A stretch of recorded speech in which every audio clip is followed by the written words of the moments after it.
જય સ્વામિનારાયણ વિદ્યાર્થી મિત્રો, group number 2 S block lecture number 3 માં તમારું સ્વાગત છે. વિદ્યાર્થી મિત્રો, આપણે આલ્કલાઇન અર્ધ ધાતુ તત્વોના સંયોજનોની લાક્ષણિકતા ભણવા જઈ રહ્યા છીએ. આજના લેક્ચરમાં આપણે એના બધા સંયોજનો જેમ સમૂહ 1 માં ભણ્યા હતા તેવી જ રીતે આની ચર્ચા કરવાના છીએ. સૌથી પહેલું તો સમૂહ નંબર 2 ના જે તત્વો જે છે એ સમૂહ નંબર 2 ના તત્વો M+2 સંયોજકતા વાળો એટલે કે દ્વિસંયોજકતા ધરાવે. બીજું, એના સ્વભાવે સંયોજનો આયોનિક હોય છે. કેવા હોય છે? આયોનિક સ્વભાવના હોય. જનરલી સહસંયોજક સંયોજનો હોય પણ એ કોના હોય તો કે બેરેલિયમ અને મેગ્નેશિયમ. એના બેવના કદ નાના. જેમ કદ નાના હોય એમ ફઝાન્સના રૂલ મુજબ ધ્રુવીભવન ક્ષમતા વધે એટલે સંયોજકતા જે છે સંયોજનો એ સહસંયોજક નેચરના આવે. જ્યારે જેમ તમે નીચે તરફ જશો તો કેલ્શિયમ, સ્ટ્રોન્શિયમ ને બેરિયમ ના સહસંયોજક લક્ષણ શું થાય? ઘટે. એનો મતલબ અર્થાત તમે એવું કહી શકો આયોનિક સ્વભાવ વધે. આયોનિક સ્વભાવ વધે. રેડી? ચાલો હવે મિત્રો આપણે શરૂ કરીએ ટોપિક ઉપર. ખાસ ધ્યાન રાખીએ અને એ છે ઓક્સાઇડ અને હાઇડ્રોક્સાઇડની વાત. ઓક્સાઇડ અને હાઇડ્રોક્સાઇડ. હવે જે M+2 પ્રકારના તત્વો હોય એ બધા એમઓ પ્રકારના મોનોક્સાઇડ બનાવે. હવે આપણે જાણીએ કે સમૂહ નંબર 1 ના તત્વો જે છે એ M+1 હતા, જ્યારે સમૂહ નંબર 2 માં M+2 બને. M+2 બને એટલે O-2 સાથે જોડાઈ જાય એટલે MO પ્રકારના મોનોક્સાઇડ બનાવે. કયા સંયોજનો બનાવે? મોનોક્સાઇડ. રેડી? ચાલો, એમાં તમને ઉદાહરણ આપીએ તો એમ પણ કહી શકાય. દાખલા તરીકે બેરેલિયમ હોય તો બેરેલિયમ ઓક્સાઇડ, મેગ્નેશિયમ હોય તો મેગ્નેશિયમ ઓક્સાઇડ, કેલ્શિયમ હોય તો કેલ્શિયમ, સ્ટ્રોન્શિયમ હોય તો સ્ટ્રોન્શિયમ. પણ આ બે જે છે ને એના કદ બહુ નાના છે. એટલે બેરેલિયમ ઓક્સાઇડ વિશે ખાસ તમારે યાદ રાખવું પડશે કે એનું બંધારણ ખડકક્ષાર જેવું હોય. ખડકક્ષારને ઇંગ્લિશમાં રોક સોલ્ટ કહેવાય. શું કહેવામાં આવે? રોક સોલ્ટ. જે મીઠા જેવું બંધારણ હોય. મીઠાને પણ રોક સોલ્ટ જ કહેવાય. બીજું, એનામાં સહસંયોજક પ્રકૃતિ હોય. કેમ તો કે મેં ઉપર કીધું એમાં કદ નાના એટલે સહસંયોજક પ્રકૃતિ આવે. પછી ડેલ્ટા FH0 મતલબ સર્જન એન્થાલ્પીના મૂલ્યો વધુ ઋણ છે.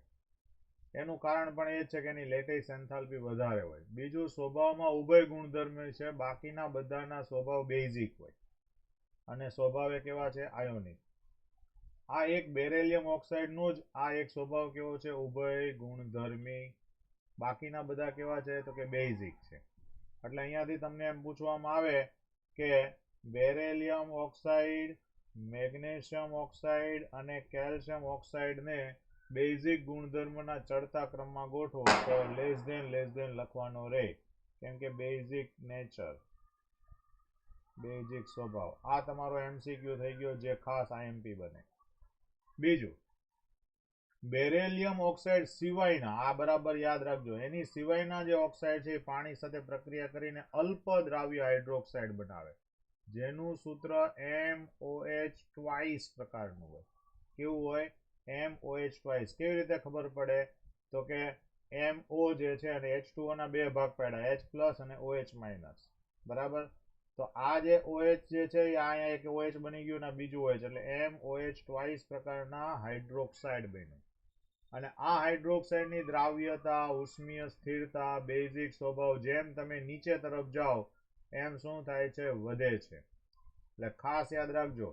તો અહીંયાથી એક બીજો MCQ બન્યો. એ MCQ ને આપણે લખીએ તો આવું લખી શકાય કે magnesium hydroxide, calcium hydroxide, strontium hydroxide અને બેરિયમ હાઇડ્રોક્સાઇડ નો આ ત્રણ માંથી કોઈ પણ ક્રમ પૂછે તો એ ક્રમ લેસ ધેન વાળો બને.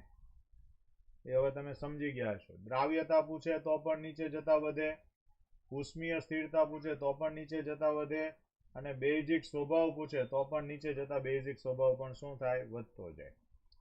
બરાબર? ચાલો નેક્સ્ટ વાત કરીએ મિત્રો હાઇડ્રોક્સાઇડની બેઝિકતા સમૂહ 1 સાથે. આલ્કલી ધાતુના હાઇડ્રોક્સાઇડ એ બેઝિક છે અને સમૂહ 2 ના હાઇડ્રોક્સાઇડ પણ બેઝિક છે, પણ 2 એ સમૂહ 1 કરતા ઓછા હોય. કેવા હોય છે? ઓછા. તમને આવું કોઈ કહે કે સોડિયમ હાઇડ્રોક્સાઇડ અને મેગ્નેશિયમ હાઇડ્રોક્સાઇડ ની બેઝિકતાની સરખામણી કરો તો NaOH પ્રબળ બેઝ કહેવાય. પણ મેગ્નેશિયમ હાઇડ્રોક્સાઇડ કરતા પાછું કેલ્શિયમ હાઇડ્રોક્સાઇડ વધુ બેઝિક. બરાબર યાદ રાખજો. રેડી? હવે આવે છે બેરેલિયમ હાઇડ્રોક્સાઇડની પ્રક્રિયા. વિદ્યાર્થી મિત્રો, આમાં થોડી ભૂલ છે એટલે તમે બરાબર ધ્યાનથી જોજો. બેરેલિયમ હાઇડ્રોક્સાઇડ જે છે એ સ્વભાવે કેવો છે તો કે ઉભય ગુણધર્મી છે. અને ઉભય ગુણધર્મી હોય ને બેઝ એટલે કે OH- અને એસિડ એટલે કે HCl સાથે પ્રક્રિયા કરે. ઉપલું સમીકરણ તો ચોપડીમાં આપ્યું છે, પરંતુ નીચલા સમીકરણની પ્રોડક્ટ ચોપડીમાં ખોટી લખી છે, એટલે તમારે બરાબર ધ્યાનથી જોવાની. બેરેલિયમ હાઇડ્રોક્સાઇડ જ્યારે પાણી સાથે પ્રક્રિયા કરે, બેઝ સાથે, એટલે આ OH આની અંદર એડ થઈ જાય અને પરિણામે બેરીલેટ આયન બનાવે. આનું નામ છે બેરીલેટ આયન. કયો આયન છે? બેરીલેટ આયન. બરાબર? આ બેરીલેટ આયન છે, જેમાં બેરિલિયમ A+2 હોય અને આ -1 હોય, એટલે 4 વાર થાય એટલે ઉપર કેટલું વધે? -2. રેડી? એવી જ રીતે બેરેલિયમ હાઇડ્રોક્સાઇડ જ્યારે એસિડ સાથે પ્રોસેસ કરે તો આ Cl જે છે એ આ OH નું વિસ્થાપન કરે એટલે BeCl2 બને અને આ OH આ H સાથે જોડાઈ જાય એટલે પાણીના 2 અણુ છૂટા પડી જાય. મતલબ કે તટસ્થીકરણ પ્રક્રિયા કરે. શું કરે? તટસ્થીકરણ પ્રક્રિયા કરે. રેડી? ચલો, હવે બીજા સંયોજન આવે છે, એ છે હાઇડ્રોક્સાઇડ સંયોજનો. હેલાઇડ સંયોજનો. હેલાઇડ એટલે હેલોજન સાથેના સંયોજનો. તો તમે બધા જાણો છો કે આ M હોય એ X2 સાથે જોડાય એટલે M+2 બનતું હોય એટલે MX2 પ્રકારના ડાયહેલાઇડ બનાવે. શું બનાવશે? ડાયહેલાઇડ બનાવે. હવે જે ડાયહેલાઇડ સંયોજનો બને એ બધા સ્વભાવે કેવા છે તો કે આયોનિક સ્વભાવના છે. કેવા છે? આયોનિક સ્વભાવ. પણ એમાં અપવાદ છે બેરેલિયમ ડાયહેલાઇડ. બેરેલિયમ ડાયહેલાઇડ જે છે એ સહસંયોજક હોય અને કાર્બનિક દ્રાવકમાં દ્રાવ્ય છે. આ તમારે બરાબર યાદ રાખવું પડશે. બીજું કે ઘન સ્થિતિની અંદર બેરેલિયમ ડાયક્લોરાઇડ જે છે, બેરેલિયમ ડાયક્લોરાઇડ ઘન સ્થિતિમાં સાંકળ સ્વરૂપે છે. તમે અહીંયા જુઓ તો બધી કાજુકતરી એકબીજા સાથે જોડાયેલી છે. આ આખી આકૃતિ દોરવા માટે હું તમને અહીંયા ફરીથી એકવાર તમારી સામે જ દોરીને બતાવું. એકદમ ઈઝી છે મિત્રો. બેરેલિયમને એક લાઈનમાં તમારે થોડા થોડા અંતરે આવી રીતે લખી દેવાનું. ઉપર નીચે Cl લખી દેવાનું. બરાબર? ચાલો, જો આ બેરેલિયમનો આ 2 ક્લોરીન હોય, આ બેરેલિયમના આ 2 ક્લોરીન હોય, સીધી લીટીમાં જ હોય અને અહીંયા એક ક્લોરીન છે. બરાબર? એવી જ રીતે આનો ક્લોરીન એક અહીંયા હશે. હવે આ ક્લોરીન પાસે આવા 6 ડોટ એક્સ્ટ્રા હોય એટલે અહીંયા એક ઇલેક્ટ્રોન યુગ્મ આપે. હવે આ લોકોએ અહીંયા સવર્ગ સહસંયોજક બંધ બતાવ્યો નથી, પણ આવે સવર્ગ સહસંયોજક બંધ એ અહીંયા આપે. એવી રીતે આ અહીંયા આપે. એવી રીતે અહીંયા કોઈ બીજો આવતો હશે એ આપશે. તો એવી રીતે આ અહીંયા આપી દે, આ આને આપી દે અને પરિણામે શું થાય તો કે આપણને એક આખી જાળીદાર રચના બને, જેને સાંકળ સ્વરૂપ કહેવાય. એવી જ રીતે મિત્રો, જો બાષ્પ અવસ્થામાં હોય, આ ખાસ શબ્દ યાદ રાખજો, ઘન અવસ્થા, બાષ્પ અવસ્થા. ઘન અવસ્થામાં સાંકળ સ્વરૂપે અને બાષ્પ અવસ્થામાં દ્વિઅણુ સ્વરૂપે હોય. એમાંય જો તમે એને 1200 કેલ્વિને ગરમ કરો તો એ સિંગલ થઈ જાય, પાછા ડબલમાંથી કેવા થઈ જાય? સિંગલ. એટલે જે મેં તમને અહીંયા સમજાવ્યું હતું એ જ અહીંયા લખેલું છે કે બેરેલિયમ જ્યારે ડાયમર બનાવે ત્યારે આવી રીતે આમ બતાવવાના અને આ એક સવર્ગ સહસંયોજક બંધ બતાવ્યો. એકચ્યુઅલી હોય રેખીય, પણ તમને રેખીય દોરું તો અહીંયા ન ખ્યાલ આવે એટલે આવી રીતનું દોરેલું છે. બીજું, આ સંયોજનો જે છે એ સજળ સંયોજન સ્વરૂપે સ્ફટિકીકરણ પામે. તમને બધાને ખબર છે કે બેરેલિયમનું કદ ઘણું નાનું હોય છે. બેરેલિયમ કદમાં કેવું છે? નાનું. બેરેલિયમ +2, મેગ્નેશિયમ +2 આ બંને કદમાં નાના છે. જેમ કદમાં નાના એમ એની જલીયકરણ એન્થાલ્પી, હાઇડ્રેશન એન્થાલ્પી ઘણી વધારે. અને પરિણામે તે સજળ સંયોજન સ્વરૂપે સ્ફટિકીકરણ પામે. કેવા સંયોજન સ્વરૂપે? સજળ સંયોજન. સજળનો મતલબ એમ થાય કે પાછળ પૂછડે પાણીના અણુ લટકતા હોય. જેમ કે જો MgCl2 સાથે 8H2O, CaCl2 સાથે 6H2O, SrCl2 સાથે 6H2O અને BaCl2 સાથે 2H2O. હવે તમે ઉપરથી નીચે તરફ જુઓ તો પાણીના અણુની સંખ્યા ઘટે છે. તમારે એવું નહીં વિચારવાનું કે અહીંયા કેમ 6 ના 6 હતા તો ક્યાં ઘટ્યા. એમ તો આ ગઈકાલે આપણે જોયું ત્યારે એક જગ્યાએ અહીંયા 8 ને બદલે 6H2O જ લખેલા હતા. તો પાણીના અણુ કેટલા જોડાય એ તો કોઈ પણ શક્યતા આવી શકે. 4 પણ જોડાઈ શકે ને 6 પણ જોડાઈ શકે. પણ જેમ આયનોનું કદ વધતું જાય એમ પાણીના અણુ જોડાવાની માત્રા શું થશે? ઘટતી જશે.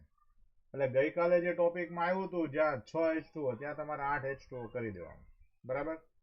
બીજું, કેલ્શિયમ, સ્ટ્રોન્શિયમ અને બેરિયમ એના ક્લોરાઇડ, બ્રોમાઇડ અને આયોડાઇડ આ બધાને ગરમ કરો ને તો નિર્જળીકરણ પામે. મતલબ કે તમે આને ગરમ કર્યું હોય તો પાણીના અણુ ઉડી જાય. પણ ઉપલા બે જે છે ને મેગ્નેશિયમ અને બેરેલિયમ એને તમે ગરમ કરો સજળ સંયોજનો તે જળ વિભાજન પામી જાય. એનો મતલબ શું? તો એનો મતલબ આવો કે આ BeOH માની લો કે BeCl2 હોય. શું હોય? BeCl2 હોય અને .2H2O આપણે લખેલું. ચાલો, અને હવે તમે એને ગરમ કરો તો BeOH ટ્વાઇસ બની જાય એટલે જળ વિભાજન પામ્યા અને 2HCl છૂટું પડી જાય. શું છૂટું પડી જાય? 2HCl. રેડી? ચાલો, હવે વાત આવે ફ્લોરાઇડ અને ક્લોરાઇડની. તો ફ્લોરાઇડની લેટિસ એન્થાલ્પી વધુ હોય કેમ કે M+2 કદમાં બહુ નાનો અને એની સાથે સાથે F- જે છે એ હજુ એનાથી કદમાં નાનો બને. એટલે પરિણામે શું થશે? તો કે આ જે કદ નાના હોય તો એ કદ નાના હોવાથી શું થશે કે એના જે લેટિસ એન્થાલ્પી આવતી હોય એ લેટિસ એન્થાલ્પીના મૂલ્યો ઘણા શું થવાના? વધી જવાના. કેમ કે કદ નાનું એટલે લેટિસ એન્થાલ્પી વધી જાય. જે ફ્લોરાઇડની લેટિસ એન્થાલ્પી ક્લોરાઇડ કરતાં વધુ હોય એટલે પરિણામે તેઓ ઓછા દ્રાવ્ય થાય. ટૂંકમાં પાણીમાં દ્રાવ્યતા ગણે તો MF2 કરતા MCl2 ની વધુ હોય. રેડી? MF2 કરતા MCl2 વધુ દ્રાવ્ય થશે. ત્રીજો પોઈન્ટ છે મિત્રો એ છે ઓક્સો એસિડના ક્ષારો. ચલો, ઓક્સો એસિડ કોને કહેવાય? તમને યાદ છે? તો હું તમને અહીંયા એક ઉદાહરણ આપું કે જો કોઈ પરમાણુ પર એસિડિક પ્રોટોન ધરાવતો હાઇડ્રોક્સિલ સમૂહ હોય અને એ જ પરમાણુ પર ઓક્સિજન પણ હોય તો એને ઓક્સો એસિડ કહેવામાં આવે. કેટલા દોરેલા? તો કે કાર્બોનિક એસિડ, સલ્ફ્યુરિક એસિડ અને નાઇટ્રિક એસિડ. આવા મેં 3 દોરેલા હતા તમને ગઈકાલે સમજાવ્યા ત્યારે યાદ આવતું હોય તો. આ નાઇટ્રિક એસિડ છે, HNO3 છે, આ H2SO4 છે અને આ H2CO3 છે. હા, રેડી? તો કહેવાનો મતલબ એમ છે કે ઓક્સો એસિડના ક્ષારો બધા જ બનાવે. તો હવે આપણે સૌથી પહેલા કાર્બોનિક એસિડનો ક્ષાર જોઈએ એટલે કે કાર્બોનેટ ક્ષાર લઈએ. કયા કાર્બોનેટ ક્ષાર કહેવાય? તો કે સમૂહ 2 ના બધા જ તત્વ જે છે એનો દ્રાવ્ય ક્ષાર લેવાનો. માની લો કે પાણીમાં ઓગળી ગયો એવો CaCl2 લીધું અને એમાં Na2CO3 ઉમેરીએ તો આપણને અવક્ષેપન કરી શકાય કાર્બોનેટ ક્ષારોનું. એટલે એ જ ઉદાહરણ હું અહીંયા લખી દઉં છું જે બોલ્યો હતું. MgCl2 પાણીમાં દ્રાવ્ય છે. ચલો, ખાલી જાણકારી માટે લખીએ છીએ. બરાબર? અથવા તો બીજો કોઈ પણ દ્રાવ્ય ક્ષાર લઈ લેવાનો અને એમાં તમે Na2CO3 નાખી દો અથવા એમોનિયમ કાર્બોનેટ નાખી દો તો MgCO3 નું અવક્ષેપન થાય અને 2NaCl છૂટા પડી જાય.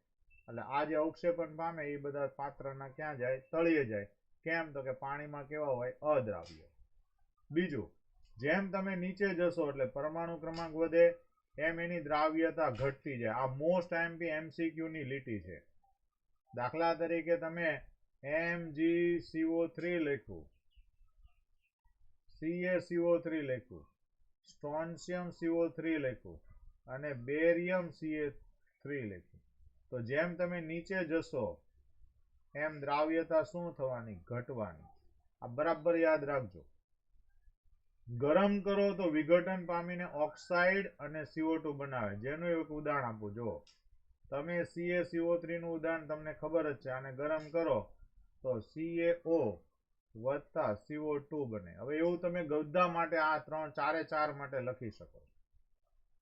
ટૂંકમાં નીચે જઈએ દ્રાવ્યતા ઘટે. બીજી વાત, વિઘટન કરો તો ઓક્સાઇડ અને CO2 બનાવે. અને ત્રીજી વાત, જેમ ધન આયનનું કદ વધે એમ એની ઉષ્મીય સ્થાયીતા વધતી જાય. મતલબ કે ઉષ્મીય સ્થાયીતાનો ક્રમ કયો? તો કે આનો ક્રમ જો વિચારીએ તો પણ નીચે જતા વધારવાને, એટલે કે MgCO3 કરતા CaCO3 કરતા SrCO3 કરતા BaCO3.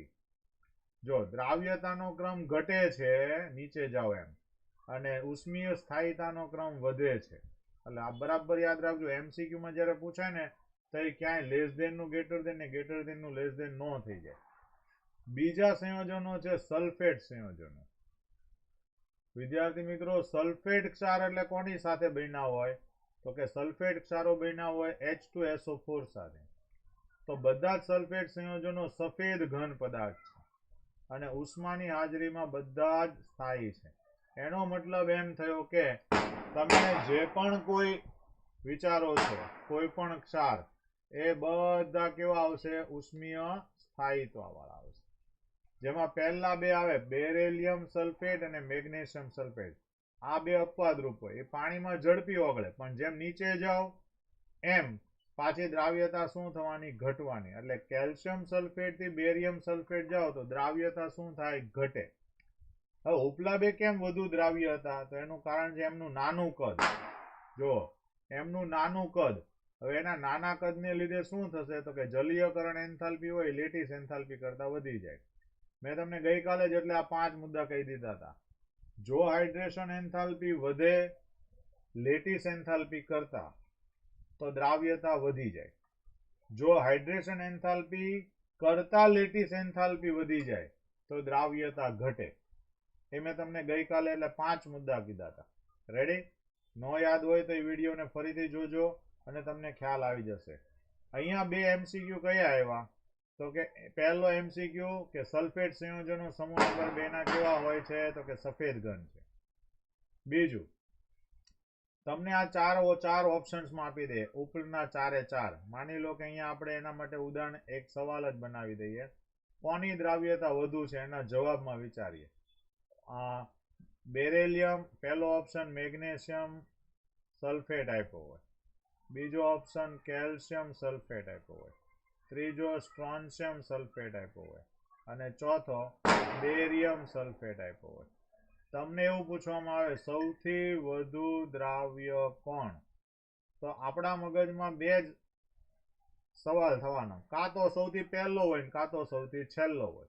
તો તમારે હવે એવું વિચારવાનું, જે પહેલું હોય ને એનું કદ નાનું છે. કદ નાનું એટલે જલીયકરણ એન્થાલ્પી વધુ હોય, અને જલીયકરણ એન્થાલ્પી વધુ એટલે દ્રાવ્ય થઈ જાય. બરાબર? આ એનો કોન્સેપ્ટ છે. ચલો, એની પછી આવે છે મિત્રો નાઇટ્રેટ ક્ષારો. હવે નાઇટ્રેટ ક્ષારમાં કેવું છે એ બી તમને કહી દઈશ. મંદ HNO3 સાથે તમે આલ્કલી ધાતુની પ્રક્રિયા કરાવો એટલે નાઇટ્રેટ ક્ષાર બને. અને આ બધા નાઇટ્રેટ છે એ સજળ સ્વરૂપે સ્ફટિકીકરણ પામે. જેમ કે ઉપરના છે એ સજળ બને, જેમ જેમ નીચે જઈએ એમ સજળ થવાનું વલણ શું થાય? ઘટે. તો બેરિયમ નાઇટ્રેટ કેવો બને? નિર્જળ સ્વરૂપે. જો રેડી? ટૂંકમાં કદ વધે, જલીયકરણ એન્થાલ્પી શું થાય? ઘટે. તો જે જલીયકરણ એન્થાલ્પી ઘટી એટલે જ આ બેરેલિયમ નાઇટ્રેટ જે છે, બેરિયમ નાઇટ્રેટ યાદ રાખજો, બેરિયમ નાઇટ્રેટ, એની દ્રાવ્યતા પણ એને લીધે અસરકારક થાય. જલીયકરણ એન્થાલ્પી ઘટે એટલે તરત દ્રાવ્યતા પણ શું થવાની? ઘટવાની. રેડી? એની પછી આવે છે મિત્રો સમૂહ નંબર 2 ની અંદર નાઇટ્રેટ જે બન્યા છે એને તમે ગરમ કરો તો શું થાય? બધા જ નાઇટ્રેટને ગરમ કરવામાં આવે તો લિથિયમ નાઇટ્રેટની જેમ જ વિઘટન પામીને ઓક્સાઇડ આપે. મેં તમને લાસ્ટ ટાઈમ LiNO3 નું એક સમીકરણ આપ્યું હતું.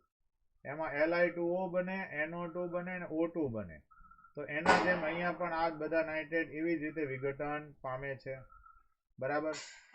ચાલો, તો કહેવાનો મતલબ એમ છે નાઇટ્રેટ ક્ષારો છે એ બધા જ ને ગરમ કરીએ તો એ બધા પોતે વિઘટન પામી જાય છે. તો વિદ્યાર્થી મિત્રો આજે આપણે આટલું રાખીશું. આ સાથે જ જય સ્વામિનારાયણ.